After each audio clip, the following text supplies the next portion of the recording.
My name's Kate. I'm one of the region representatives for the Southern region for MeOTA. I'm here. I'm really happy to be able to introduce our first set of speakers here. Maddie Kelly is an occupational therapist local to Augusta, Maine. Her career path began and continues at Gallant Therapy Services, where her focus is on pediatric outpatient therapy and outpatient practice management. She is passionate about helping kids and families, connecting with the community, and building into the next layer of leaders within the field of occupational therapy. She currently serves as the chair of the MeOTA Children and Youth SIS.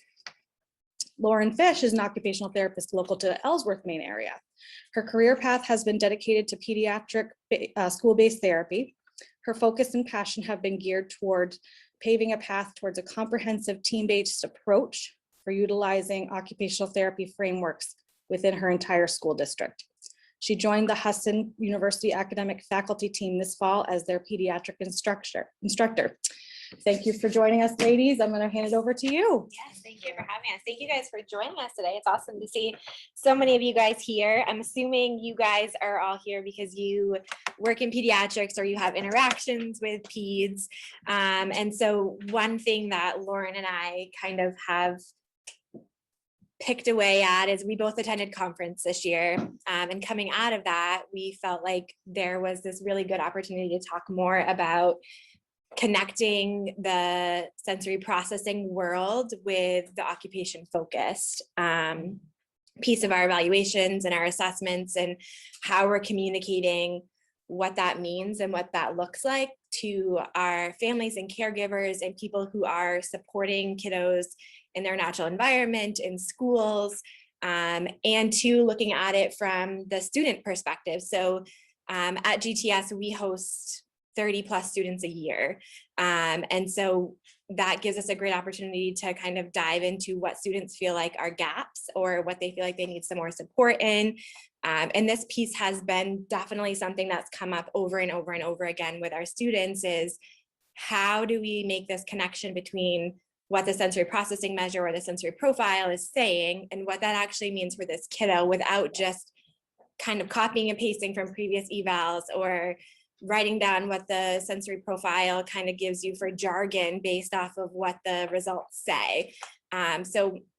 Our hope today is to kind of pull apart some of those pieces with you guys and talk about where you guys feel like are gaps or areas that you guys feel like you need more support in or have questions in or ideas in within this realm, so that we're making sure as practitioners that we're helping parents make that connection of what does this mean for my individual child and how can I support them at home. And I think just to have an idea of who we're speaking with in the room is who here is school-based. Perfect. Kind of private practice, anybody kind of, yeah, private practice. How about clinic-based? Outpatient students? Do we have any students? Nice job. Okay, who else? Educator, okay, nice. Home-based. Cool, home-based, okay, Perfect. cool. So in general, just before we get started, do you guys have a picture in your head of what your sensory evals look like? Or what they don't look like. Yeah. And do you have a picture in your head of what evaluations you're receiving coming in? So like my career prior to being in higher ed was school-based. So I can picture in my head other evaluations that were coming into me that I, as an educated practitioner and what I would like to think is an expert in my field, pulling apart this information from other practitioners and trying to figure out what's going on with this kiddo, and then having to turn around and speak with their parents about what they perceived from that evaluation, and just realize that nobody had any idea what was going on. And so that is why we're here today. I think like looking through a lens of higher ed now, I want to make sure that my students are going forth into Maine, the country, the world, and are so crystal clear on this that we're going to create a movement of change. And that's what we want for you guys. So we're going to kind of make this you guys participating with us type of a conversation, because we really want you guys to pull in your questions so we can kind of collaborate as a group. So we're going to propose some questions that we hope you guys will participate with us in, from all your different lenses and perspectives. So our first question is, in your current area of practice, what do you feel like is the biggest challenge or barrier to documenting results from a sensory processing evaluation? So what are your biggest barriers? Yes. It's all about perception. So, you know, for me, what I will see is something functional, and I will say like pushing into a classroom, for example, and I'm seeing, and I'm like, okay, we just need to do a little bit in this and that. They're going to be neurodivergent. Yeah. That is what they are, but we got to make it function. And the teachers are like, no, they're still doing this. Something is wrong. But you need to do more. And I'm just sitting there going, you know, how can we, and then on top of the two, how data is also too subjective as well. Word should be objective, but particularly in this area. Well, it's very hard in sensory processing because we can't hook these kids' brains up to electrode and say, ah, that's the spot. We'll fix that. We're really measuring their behavior. And so it's an interesting area because not only as OTs, we kind of click on our, you know, whatever theory we're thinking through. Are we thinking through when you done sensory processing? Are we thinking through gene sensory integration? But then we also have to really kind of branch out and understand functions of behavior, and it's okay for us to say if that function is not sensory processing and we need to be looking in other areas. And I think sometimes as OTs we're afraid to do that, right? Because we should have the answers, and the answer should be sensory processing, and my wobble stool is going to fix it. And I think it's okay to say it might not be the whole picture, it might just be a tiny piece of it, and kind of understanding how to toy that out and bring in other disciplines to the conversation in those areas. What are you guys currently using as part of your evaluations to gauge the sensory processing aspect of a child's life? Sensory profile, how many of you guys are using sensory profile? Okay, what about sensory processing measure? How about both? You use both as part of your evals. Okay, how about just parent interview? No kind of assessments. Is anyone using a parent interview in conjunction with the other assessments? Good. I like that. What about using an occupational profile in conjunction with your results? Okay. And how about observations? So clinical observations, classroom observations, and those, okay. Okay, perfect. Within all of your data collection, within all of those rounds, where do you guys feel like is your biggest barrier for teasing out information? And 2020 flashbacks. Someone turn the mic off. Okay. Back there. I'm working in both outreach and school-based, and so for me, when I switched to working in part-time school-based, my biggest barrier has been trying to get that data collection. I'm trying to get a lot of classroom observations because pulling a student out, I don't feel like I'm getting the same information I would in and out. It's just difficult. It is so difficult, and I used to try very hard. I kind of had like an observation checklist that I did, and I would take in the referral information. I would obviously go and then observe in the areas that they were having specific trouble in. If it, was math time, I was going to math, and turns out they just didn't like math. And then, PE class, the playground, the cafeteria, those types of things. But I would try to get a very wide range and then talk to, all of the professionals, the one-to-ones and the paras and the ed techs have more information in their pinky finger than I had about that student at that point, and talking with the teachers and all of them. I always found the PE teacher to be one of the most insightful humans when speaking with them, but it is different. You're not getting this cookie cutter referral from a doctor. You don't have FaceTime with the parents. Yeah, you don't have the same equipment either, because I'm in a No. small school, so I don't have a fancy swing. I hear that down East Maine. Yeah, I hear that. Yeah. I would say one of the big barriers with teasing out is if you send a sensory measure home versus the sensory measure at school, and then you can have opposite. So I'm on a case right now where the sensory measure at home, given the sensory processing measure, it is, there's no issues, things are okay. And the one in the school, lack of clinical terminology, the student's a hot mess. Right. So, you know, trying to find the between, where is the actual performance. Right, and what I hear when I hear stuff like that, because I did the same when I was school-based. One went home, one went to the teacher, we did the observations, we did the interviews, we had all of this information, and then, oh my gosh, none of it was the same. And it was like, ah. But, you know, when I think of children and how they perform in different contexts, I also know that school-based, you're probably going to see a lot more behaviors, especially if they're in that neurodivergent population, and being able to take out what information is there and then kind of discuss it with the teacher and tease out that way. But it is hard when you have all of these different contexts and all of this information and it's not matching up. But the task demands don't match up either. Yeah. And so the other piece of that is we just talked about the cultural aspect of things. And so a lot of times what might be expected or demanded of kids at home within their home context, culturally as well, might look very different than what their expectations are within the school setting. And oftentimes the demands are a lot higher at school. You know, they're having to sit for longer, they're having to attend for longer, there's, you know, more eye contact, there's social engagement. A lot of those pieces they might not have a lot of experience with outside of that setting. So it is common that what the parent might be reporting from home looks very different than what a teacher is reporting at school, but that's real life, right? So how I respond when I go into Walmart is very different than how I respond when I'm sitting in my office at work. The demands of that environment are different. The interactions I have with people are different. How I respond is different. And that's because I'm in an entirely different contextual environment. And so the demands of what my response is look different. And so too, as OTs, we have to put that lens on and look at what are the demands here and what does that mean for this child, and knowing their background with all of these different pieces, how does that impact them on a sensory lens in the classroom? And maybe it's not sensory, maybe it is behavior, and maybe it is just the demands are too high and they've never experienced something like this before and they don't know how to respond. And maybe they just need some coping skills or strategies or talking through it. But maybe there is really truly this sensory piece to it that is impacting them.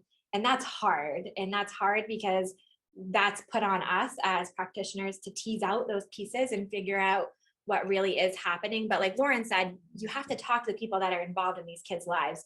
You guys often are going in and, you know, even if it's clinic-based, which is where I practice, you know, we see these parents or guardians for 1 hour. They get 1 hour of our time to tell us all the things about their child for us to make an impression and pull together all the pieces and say, okay, this is what's going on. And I tell our therapists all the time, you know, we're going to send out these plan of cares and I promise you're going to see these kids for their first visit and you're going to be like, well, I don't think that quite matches, because actually when I had them for a whole hour one-on-one, this is really what I saw. So allow yourself the flexibility to say, my initial impression might not have been really what was the problem, but keep digging. Don't just stop yourself there. Allow yourself to keep digging and put on those goggles of, I'm going to look at this from a different lens, and really pull it apart. And yes. Say one of the things that I found is helpful. I have questions about students watching the study. To really look at the psychological evaluation. Yes. And the teacher thinks and tease out some of the information from there. Yeah. Maybe the students having difficulty with maybe their memory isn't so great. Yeah. And it's really Yeah. language. I So I think it's really important. Yeah, I think that being school-based provides you this amazing opportunity to really work in an interdisciplinary team.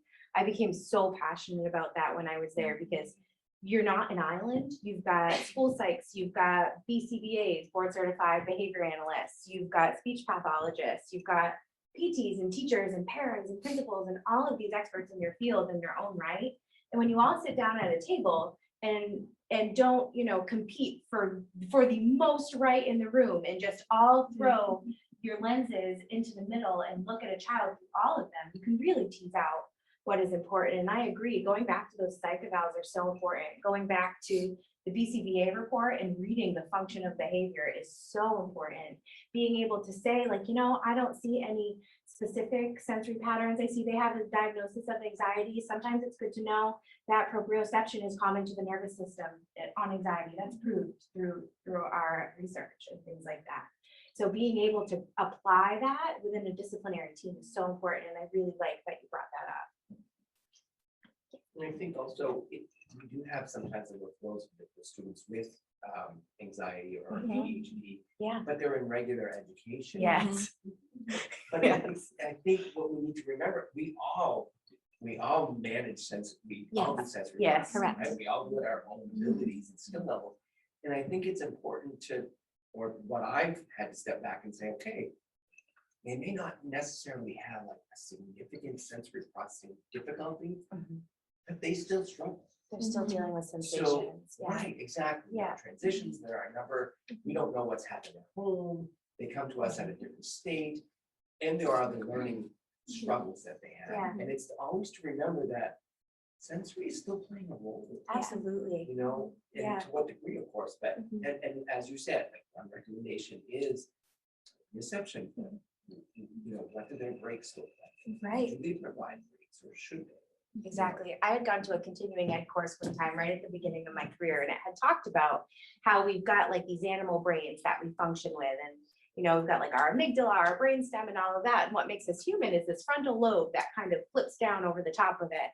And as you deal with your anxiety, with natural stressors within your environment, within sensations, things that your frontal lobe perceives stressful and starts to chip away at its functioning, just makes it come up and up and up. And all of a sudden you flipped your lid, right? You flipped that frontal lobe straight back. And now you're working with your amygdala and your brainstem.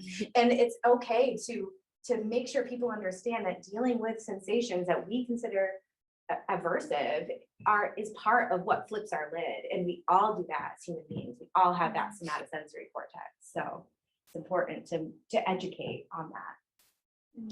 Just to kind of build off of that too, because I have a case in my head that's bringing to the forefront medication. And you need to look if it would be, you gotta look at like, yeah, we have to look at the sensory. This child that I'm working with, when he was on medication, he had issues with sensory, but he was able to find the strategies and work, and the teachers were able to support. Because now his parents are like, we don't want to get rid of services, so let's stop giving him his medication. He doesn't matter what type of sensory strategy we do, it's the neurodiversity, it's also to some of the mental health things going on that's just completely taking over. So I think we really also too, as much as we want to look at that through everything through an school-based, through an educational lens, we also too need to look at it from the medical lens as well. So pharmacology, getting in touch with psychiatrists, psychologists. Right, part of that multidisciplinary team, right? Can't look at anybody, you can't look at any human through one lens and think that that's going to fix any sort of dysfunction they're having. So our next kind of question would be, how are you guys currently in your practice linking your occupational profile or your parent report, your teacher report of their engagement in their environment to your results of your sensory profile or your sensory processing measure? Or are you at all? Yes. So the one I like to use it is to the sensory profiles. And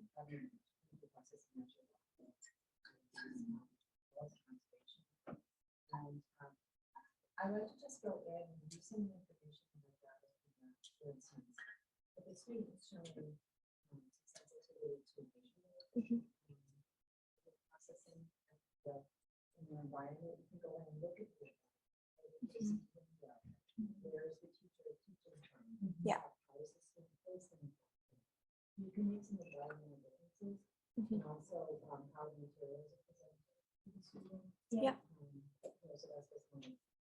Yeah, I think, you know, when I look out I have a new lens now. I've changed my occupation. I was functioning, I was practicing, and now I'm plopped in front of all kinds of you guys, and I'm teaching and trying to just impart this big change on this next generation of OTs coming up.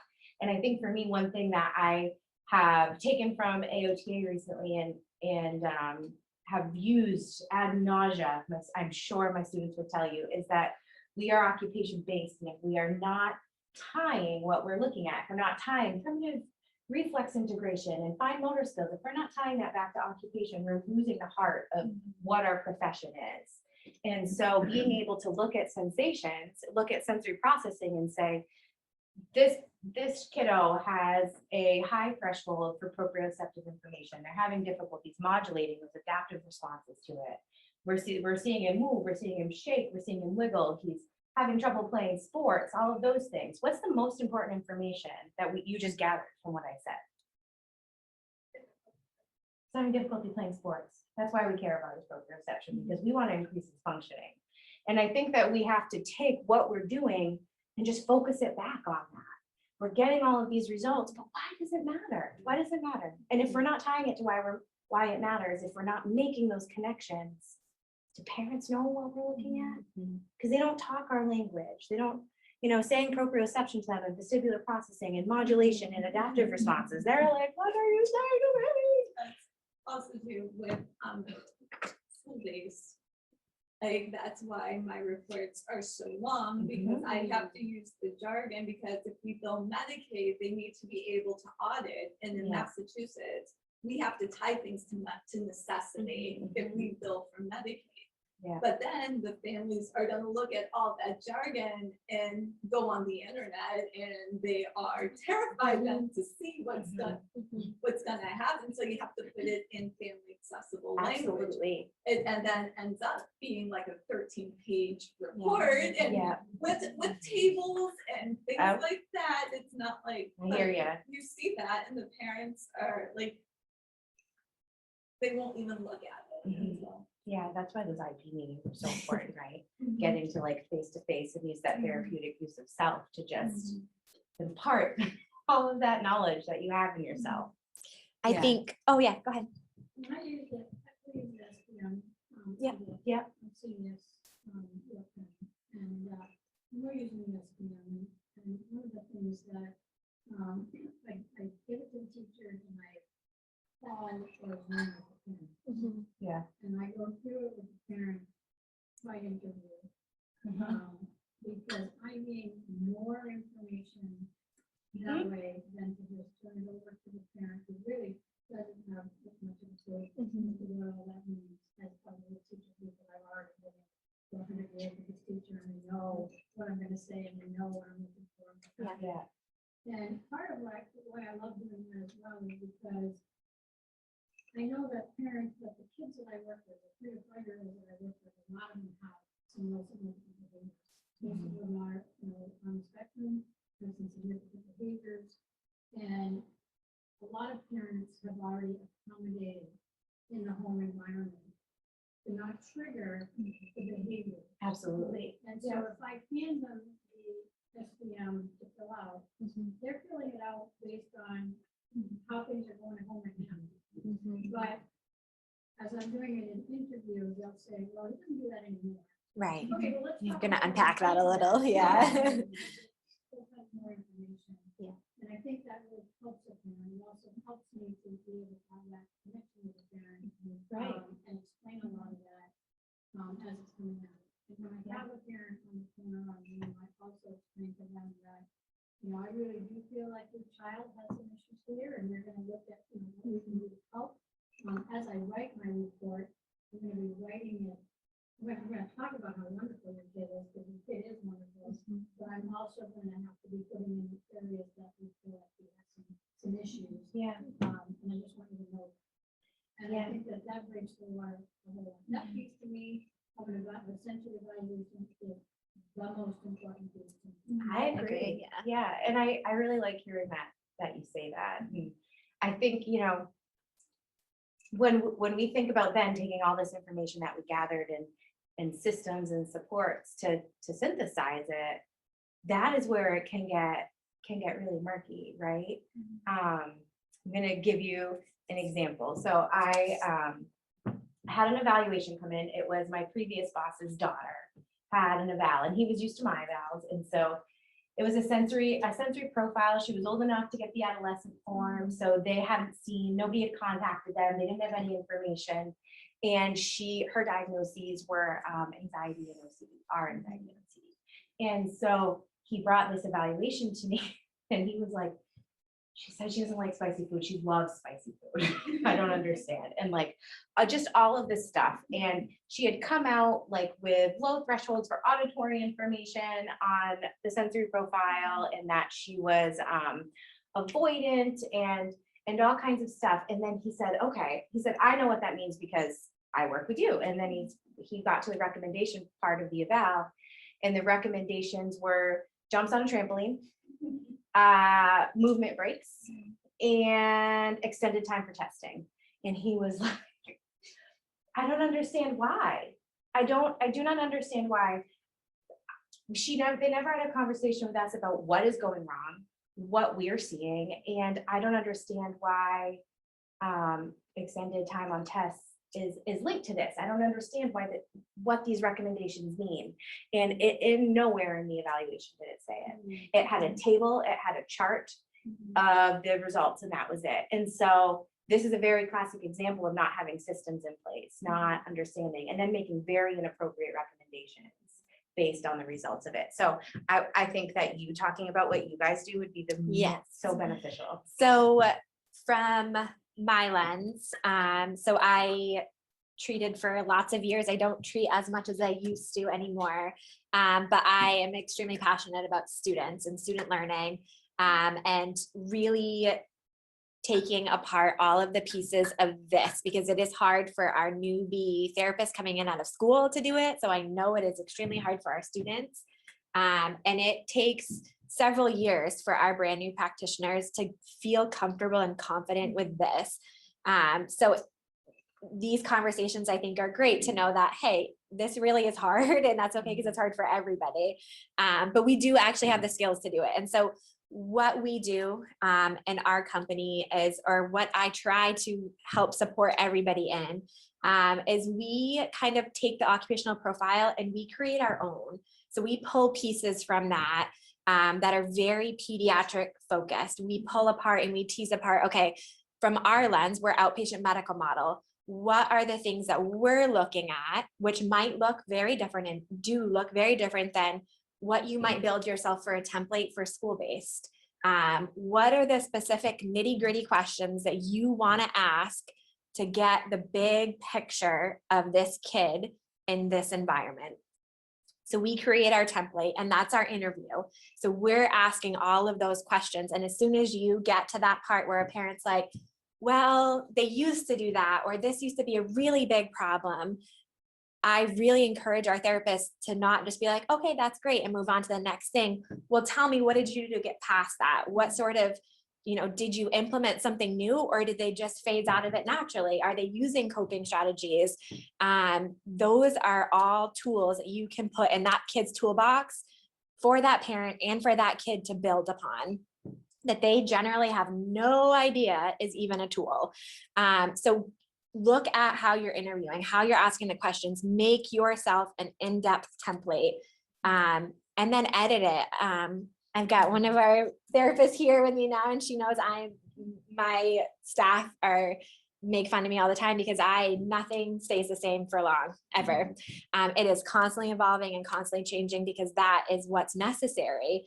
The questions that we're asking change because we're talking about things now with parents and families that are more brought to the surface than they were 5 years ago. And so you have to constantly remind yourself to go back and look at what you're using for tools and resources, and give yourself the time to change it and adapt it.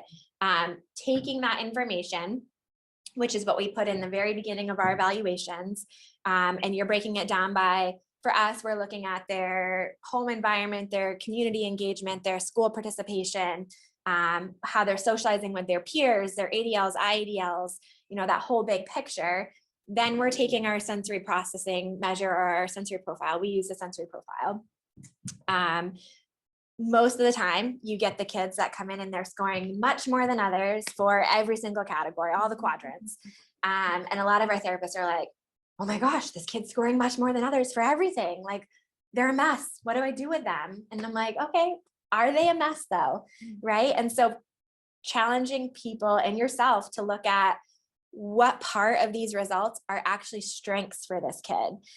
Because just because it says much more than others, that does not mean it is a negative. Does not infer by any stretch of the imagination that that is something that is bad or toxic or causing a disruption to this kid's life. If they really like to move because their body needs proprioceptive input, stop yourself and look at your occupational profile. Look at what the parent gave you for information or the teacher and say, okay, but is that disrupting their participation? Is that impacting their ability to function in the classroom? Is that impacting their ability to function with their peers or in their community? And if it's not, guess what? That's a strength of theirs. They have figured out that movement helps their body. And so you're going to communicate that to the parent or the teacher and say, guess what? This is a tool for them. And not only am I going to teach you that it's a tool for them, but I'm going to teach this kid that movement is really good for their body. And hey, let's figure out ways that you can get movement that's good. And sometimes movement might be really overstimulating if you're doing it in this capacity. Jumping on the trampoline for 1 hour might put you way over the edge. But running around outside on the playground with your friends might be perfect. So even teasing out aspects of some of these inputs is important. So focusing on the strengths. We have adopted our evaluation template quite a bit over the years. More so because I had this feeling that we just weren't ever doing enough and the parents were confused and they had questions, and I felt like our therapists were confused and they were going into treatments and, you know, what are you working on? Do you know what, you know, we have this big goal that seems really broad, and how is that actually impacting this child? And what we were figuring out is a lot of times we didn't understand why. And if we don't understand why, the parent definitely doesn't understand why. And I guarantee you the kiddo definitely doesn't understand why. So, you know, really unpacking that. And it has been years of us adapting and adjusting, and we're still doing that. And so taking your results and saying, how we do it is we break it up by quadrants. So we've got all of the different quadrants, and then we write out underneath the different sorts of, we're flipping back and forth through the profile over and over and over again. Okay, this section was really high, so we're going to mark it down here. This section was really low, we're going to mark it over here. And we're teasing out where all the inputs fall within all the different quadrants. And then taking that information and flipping back to your occupational profile. Okay, this one says that they have a high sensitivity to visual input. Let's go back to the occupational profile. Where in here does it mention anything that has to do with visual input, impacting their functional participation in anything? And then question yourself, did you ask enough questions to actually get that information?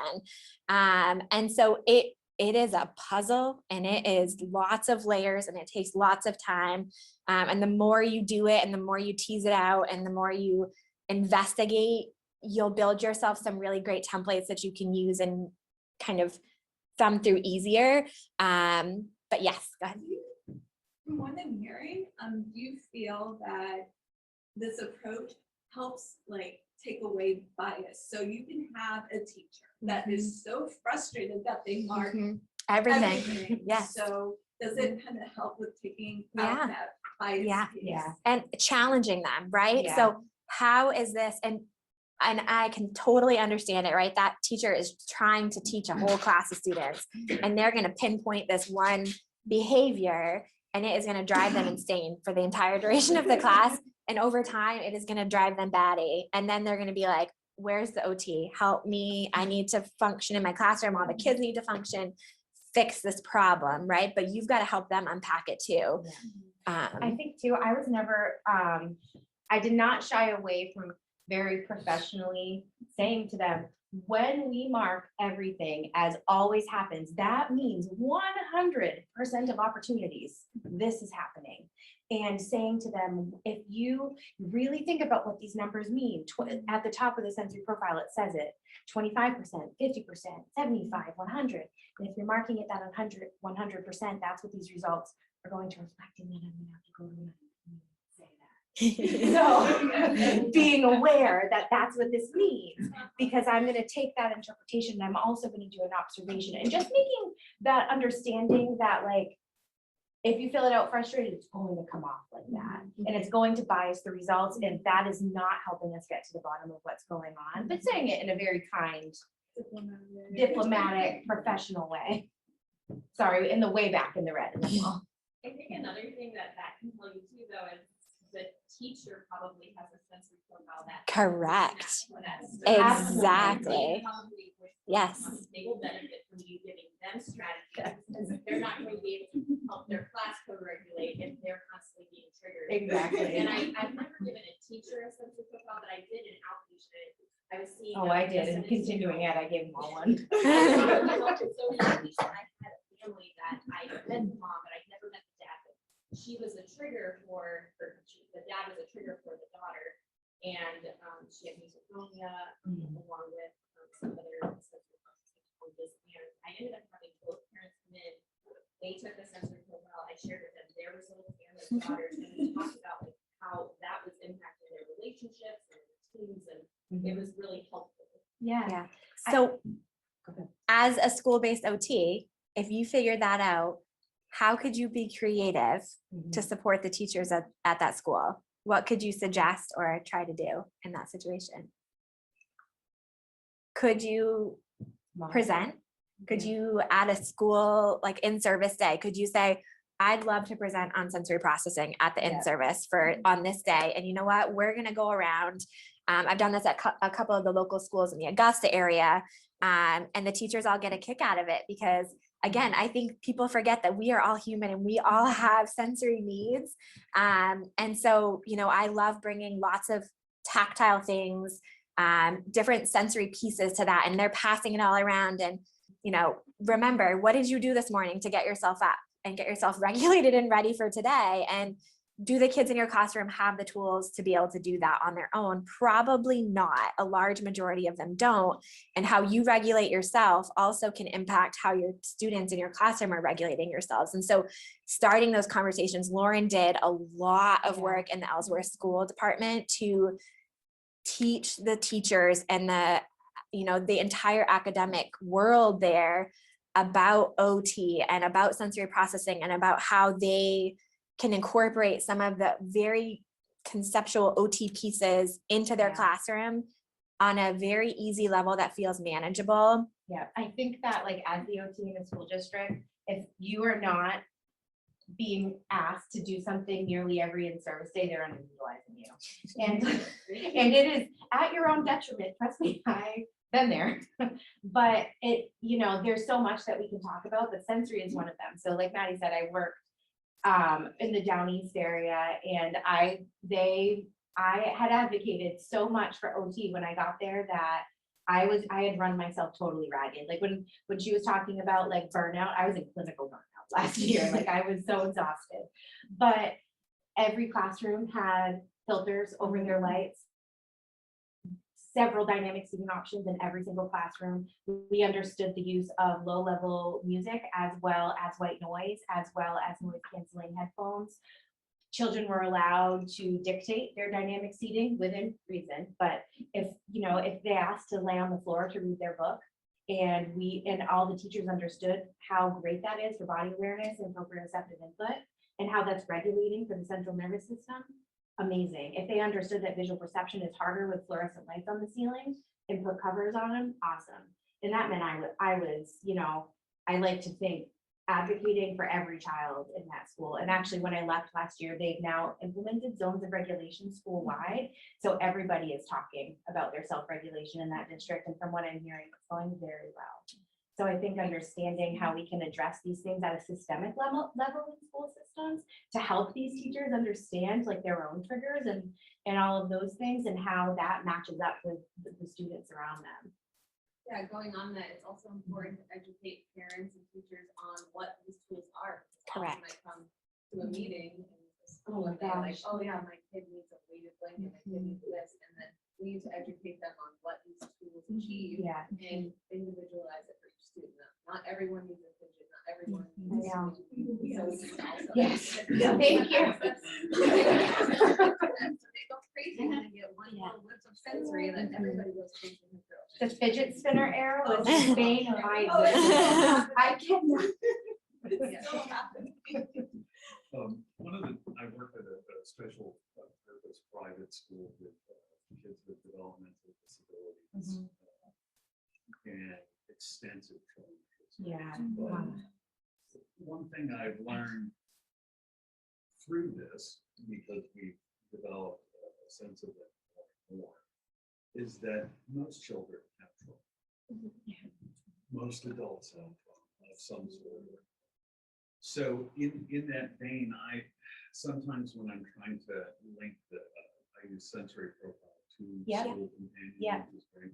And I have to be aware of the information in the psychological or psychiatric Absolutely. evaluation Yes. to see is their sensitivity to touch or sound Like trauma-based 100%. or sensory. Yeah. I mean, they're dealing with it through their senses, Right. but How the brain is being interpreting it is very trauma-informed different. has Trauma-informed training. completely Yeah. changed my view of the world and working with these kids. Yeah, for anybody who is looking for continuing ed, trauma-informed education and trainings is so beneficial. So beneficial, because that's a wonderful thing to bring up in this, is that we really have to be doing chart audits, right? We need to know what's going on, and when you look at those psych evals, the background's going to be there. It's all provided. Hopefully, you know, a really great practitioner did it, and it's very thorough, but being familiar with that before you even take a step into that evaluation is extremely important. But that also pulls back into that piece of making that connection, right? Because what you as an OT are going to recommend to help combat that and help that child kind of get past that or find coping skills around that is very dependent on if you're looking at it from a trauma lens or if you're looking at it from a sensory lens. Yeah. And so that is the exact reason why you have got to make those connections. Don't just write up your report and write that they scored much more than other in these 4 quadrants and that I'm going to take all the jargon from the sensory profile and I'm just going to copy and paste it into here And they could use a water break as a recommendation. and be done with it, because that means nothing. And we are looking at the whole entire child. And just because this kid scored much more than others in sensory avoiding, and this is what the sensory profile said in that section, and I'm going to copy and paste it here, does not mean that Bobby is the exact same kid. And we can't gear our treatment or our support to parents based off of whatever wording is in the sensory profile. It has got to be specific to what that kiddo needs and what their environment is expecting of them, what their family dynamics looks like. So yes, that is a fantastic point. And I know people talk about working as a team together, really in a school. with No, absolutely not, not a setting like as a that. team every day, Mhm. all day. Yeah. Just because there are so many parts of it, you know, that somebody else has a specialization and that's going to help you figure out. So, Yeah. I just wanted to say, I would really praise you for your strengths-based and inclusive ideas and linking this to occupation and also adding that children do have individualized sensory profiles, but that changes. throughout the day. Exactly. Such a And, good with point. different demands. So Yeah. even if you get a picture of a child's kind of general profile, Yeah. that can change due to Mhm. so many things, can't even list them, but the other document that I would suggest is using the OT practice framework. Yeah, yeah. exactly. And, Yep. Cause it just, you know, that, why do we do sensory interventions? Mhm. I'm a former school-based, so it is to support education. Correct. Child ready to learn Mhm. when their sensory system is Mhm. regulated. Yeah. And, you know, for ADL, because the child's better able to eat, Mhm. to get, you know, it's really bringing it all back to that. Right. occupation. Well, Yeah. and really, we should be tying our goals up in that, right? Correct. Because how many of you do Exactly. a sensory profile and SEM and then say, now I gotta write some goals? How?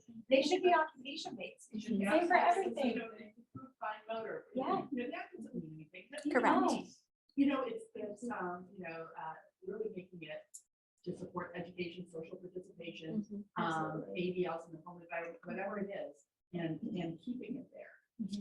I just will say, and I'm not being, you hear this and people are giving me, this whole community is giving me some great ideas, but with school-based evaluations per IDEA, we are on a timeline. Yes. Yes. And it, like, where I used to work in DC public schools, you had very few evaluations. So I would have the most 10 evaluations a year. You're able to really dig down deep. Yeah. Right now, and school started September 10th, I'm on my 14th. So I can, evaluation. So that's Yeah. just, and so any way to kind of bring that richness, Yeah. but be mindful of that timeline, Yes. I would love to. I did not work in a large school system. However, it was very low socioeconomic status and coming off post-COVID and hybrid learning. I completed 62 evaluations last year. Yes.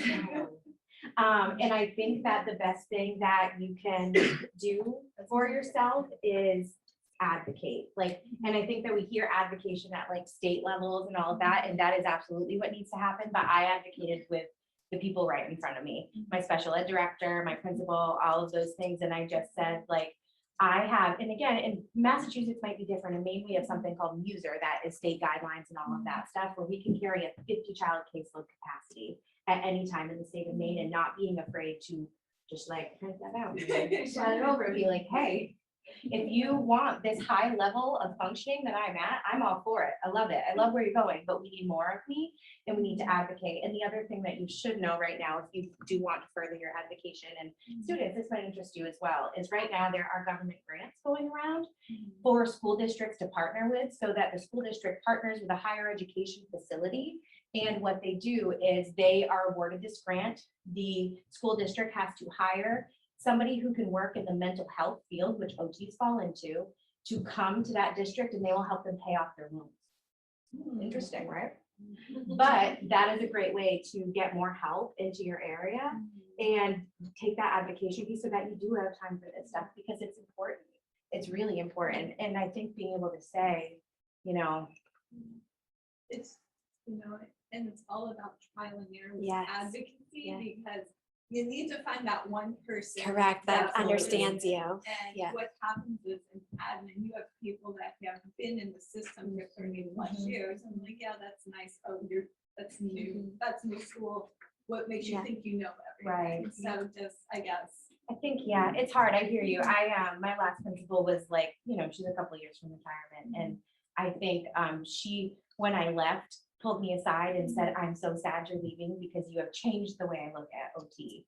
And I think that we can kind of tend to pigeonhole ourselves when we are so overworked and we aren't functioning to the full capacity that's in our practice framework, and that can be really hard. And so advocating for that and understanding and taking on that like bulldog mentality, where like, I'll be here tomorrow, send these same things, and, you know, really advocating for our profession and what we can do, because we can impact so much change. Has anyone in Maine had the recent training from the state of Maine for audits, for writing goals and objectives and writing IEPs? I had not, I was just starting to go through some training last year. We did, and maybe I'm wrong, and maybe I'm just in total panic, but I think that the pendulum went to, we're supposed to write our goals and objectives based on skill deficits. Sorry, Yeah. I believe so. Yes. Not on occupation. Oh, because I know I need to talk to people, get together, Yeah. but all of our belief system is Yeah. occupation Strength-based. based, so functioning within the classroom, cafeteria, gym and recess. I believe that the audits are now going to be looking for deficits. But I do think that I've experienced, just to speak to that, is,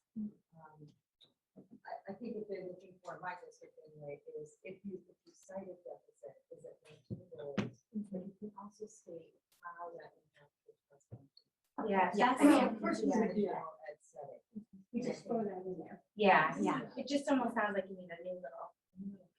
Yeah, it's like a new way of wording it. Yeah. Sounds like some work with the DOE. It's a Yeah. matter.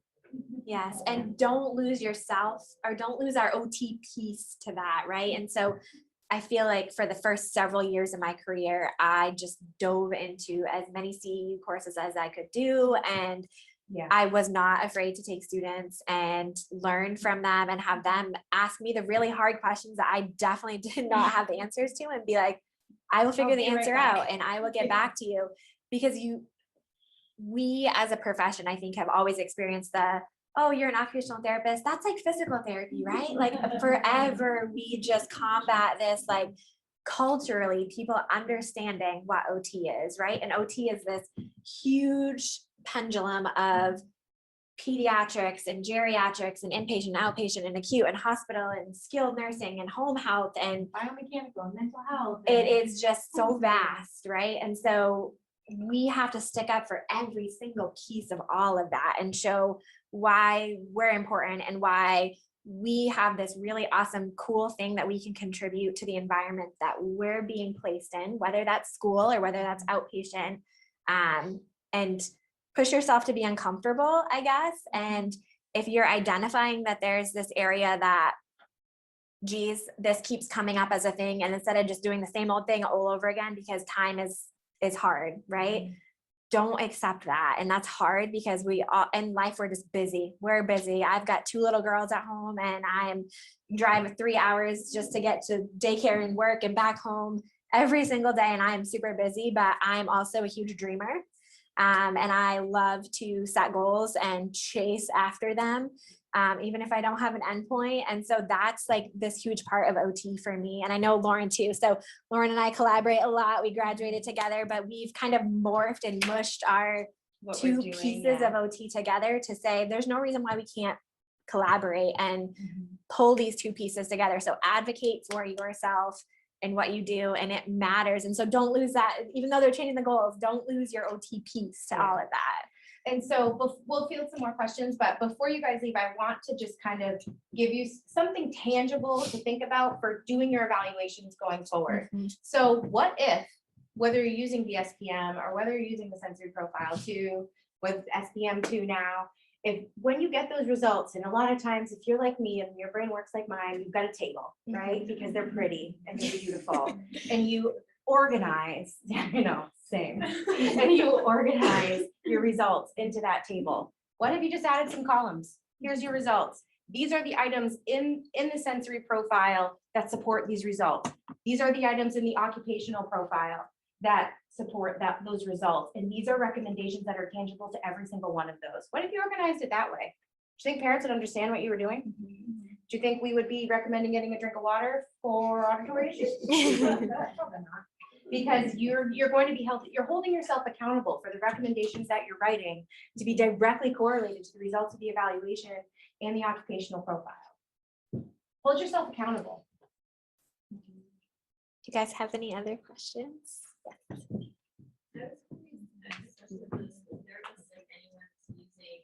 Some sort of neuroception assessment or how they're That is such a good question. Did anybody get the last MeOTA hub? There's a whole interoception section in there with lots of resources, an interoception curriculum assessment, and like resources and all of that stuff. If you guys haven't seen it, you should go look for it, because the MeOTA hub, if you guys are MeOTA members, they send out like a newsletter. And so I just did a recent interoception section as the pediatric piece of that. And I tried to plug in a bunch of resources specific to that. At our clinic, we use a system called the interoception curriculum. And there's cards, there's worksheets, there's all kinds of really cool ways to pull that in, but that's like a really hot topic right now, I feel like. Does everybody know what interoception is? Yeah. know how to implement it in outpatient. I would think really dollars. Yes, yeah. That's what Yeah. I'm using, but I Yeah. guess in schools, I'm trying to figure out How to plug how that to in. get that piece. Yeah. Yeah. Yeah. Yeah, that's really difficult, right? Does anybody else school-based have a way that they're tying in interoception, or wish that they could, or not really know what interoception is? That sounds like an opportunity for continuing. Yes. That's what our assignment was today. Okay, well, that's a great question. We'll write that down. Yeah. Maybe we can, do you guys all, are you on the community page on Facebook for MeOTA? So propose the question on that Facebook page. Yeah. and maybe we can string together some responses and some resources. And the hub is on the website. Yes, okay, yes, perfect, thank And you. you guys also have a handout that you got, just some resources that we have found helpful. I think in practice, it's always good. I always had like all these binders lined up in the closet in my room that just supported everything I did. That way I could just take them down and hand them to somebody as needed, because sometimes it's needed. And there's also some QR codes that get you to some fun places, and our contact information is on there as well. We would love to help in any way we can, engage in further conversation, collaborate at all. Yeah, so I apologize, I did not print enough handouts, but I this is wasn't quite expecting all. What Lauren is talking about here, so if you guys need it, it is available Yeah. right through this conference link that you guys can open it up. And we have down here, there's a QR code that is just, I think it's like a 4 to 5 question survey of what people want more information about. So questions to kind of guide like what the next conversation could be and what's important to everybody in their practice. So if you guys could take the time to do that, we'd really appreciate it. And then those resources that we're talking about are all QR codes. And yet, we've got a few more minutes if anybody has any other comments or questions or anything like that. So I don't actually complete the sensory profile assessments because I'm an OTA, but I work with Maddie and all of our other therapists at Client to interpret them. And just something I've discovered the other day, I was like, oh, this kid, it says just like the majority of others for every single one. It's on the flip side of what we've been talking about all day. And I was like, huh. But like, and then this is actually also filled out by a grandparent, which is a lot of what I'm seeing is grandparents are the main caregivers for some young kiddos.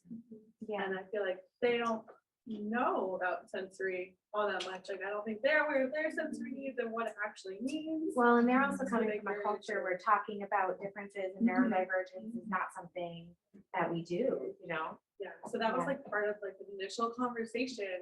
And this just kind of like got me thinking like, oh yeah, I feel like if we did the sensory profile now, because that's not the kid that I see in the clinic every week for now. I was like, Right. oh no, that's not what I see. So So advocating for, looking at the opportunities there, what would you say from an opportunity lens, identifying that sort of problem, what could be an opportunity there? I mean, our solution, I mean, I think just having that conversation with the caregiver and saying like, I'm noticing this and this, and I'm like, oh, she told me the other day, I was like, oh, he never sits still at home. I was like, oh, okay. Because I don't really see him sitting still here either. So maybe thinking about when we do annual evaluations and re-administering that assessment now that they've had OT for a little while. I know what we do, I know what I recommend. Community opportunities too.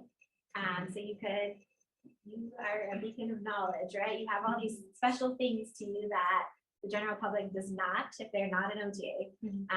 And so step out of your comfort zone and post it in service, invite the community, invite parents in your, at your practice to come sit down and let's talk about sensory processing and let's talk about what some of this stuff means and allow them to ask questions. And then you're pouring back into your community and hopefully making a little bit more well-known. I think not being afraid to encourage like your organization to also have events.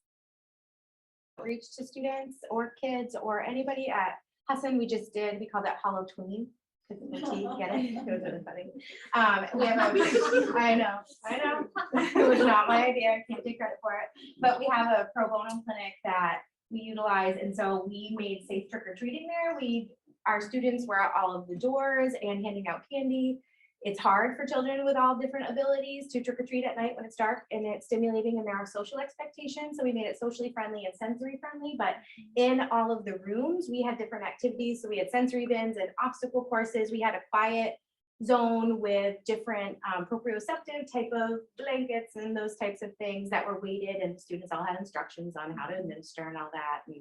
We had coloring and we had cloud dough making and cookie making, and at each station parents were given information regarding the sensations that were being targeted and how we utilize them in our daily life, and students were educating on that component as well. We're going to do something similar for Christmas and all of that, but not being afraid to community outreach, get the kids in front of you, get the parents in front of you, and really start educating, because we're also being honest, as a discipline, we have not done a wonderful job at at educating others on this topic. And I think part of it is because it's very murky for us. And so being able to outreach and start to set that record straight a little bit. Unless you guys have any other questions, just want to thank you guys for coming and joining in on the conversation.